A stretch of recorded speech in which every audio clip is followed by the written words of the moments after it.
Paul, on behalf of not just all the baby boomers in Australia, but all the people that have seen your concerts, thank you. Because it's the most wonderful experience that we've enjoyed for a long, long time. Hey, thanks a lot, I say man. that because I'm a great fan.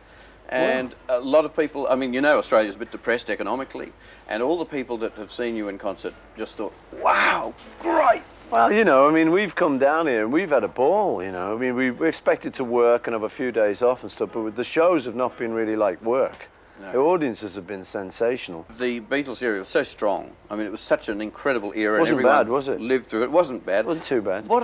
I often think that the memories of that are sort of pictures in the mind. What are the pictures in your mind of that era?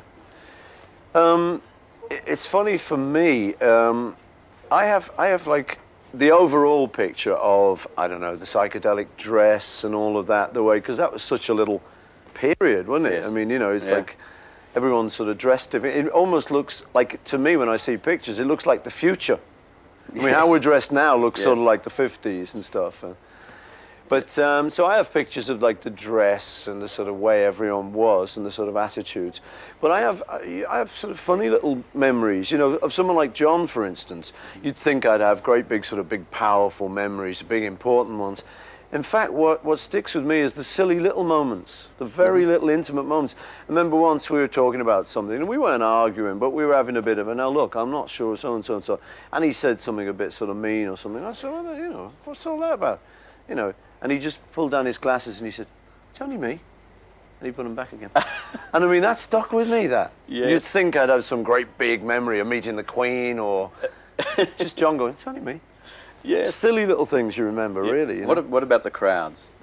Do you remember them through the fear of the crowds or think really. Well, gee, it meant that I didn't have a lot of a private life in those years. It wasn't too bad, you know, because the good thing about the Beatles' career, really, was that we'd started off in little clubs, then we'd gone to bigger clubs, ballrooms, theatres, tellies, America, rest of the world, you know.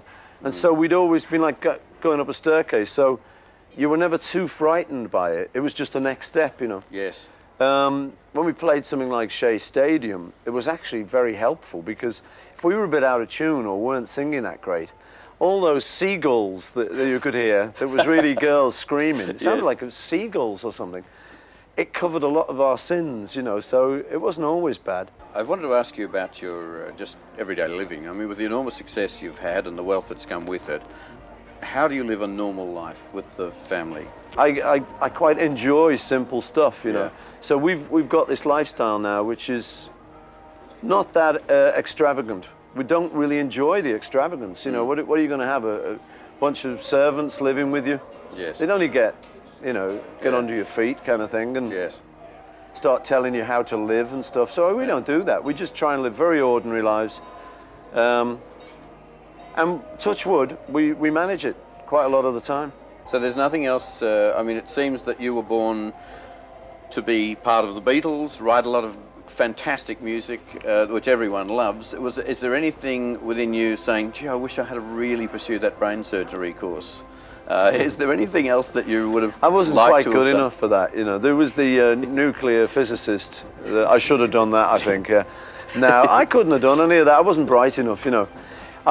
I might have been bright enough, but my school reports always sort of said, could do very well if he'd concentrate. I was one of them. If only he'd strapped down to it, he could be intelligent.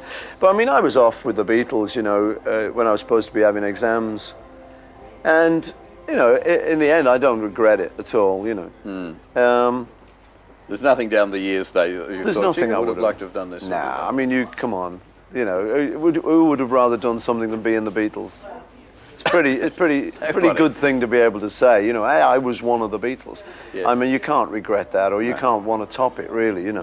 No. There are things I like, but what happened is when I turned 40, people all said, oh, life begins at 40, and I'm sitting around going, oh yeah, doesn't look like much is beginning to me, mate. So I started to grab a few of those things, and rather than just regret I'd never done them, I started with them, like painting. I do a lot of painting now. I love it. People come up to me and say, oh, I wish I'd learned piano. I said, well, how old are you? So 30. I said, well, learn. You could be a giant within 10 years. It'll take you 10 years. Yes. And people sort of think, oh, no, 10 years is too long. But It comes and goes, and they didn't learn piano, and they regret it. Yes. I think you can pick up anything at any age, myself, if you want to do it.